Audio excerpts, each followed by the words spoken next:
রফিক এক সাধারণ কাঠুরে, গ্রামের পাশের বনে কাঠ কাটতে যেত প্রতিদিন।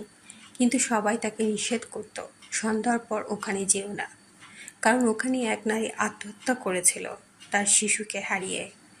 এক সন্ধ্যায় রফিক কাজ শেষ করে ফেরার সময় দেখে কুয়াশার মধ্যে এক মহিলা বসে আছে, কাঁদছে চুপচাপ। রফিক কাছে গিয়ে বলল, আপনি ঠিক আছেন?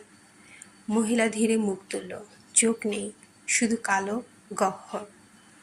রফিক চিৎকার করে দৌড়াতে লাগলো, কিন্তু সেই কান্নার আওয়াজ যেন তার পেছনে পেছনে আসছিল।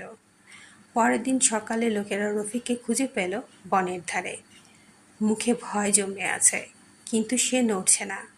শুধু তার হাতে এক শিশুর ছোট্ট জামা ধরা ছিল।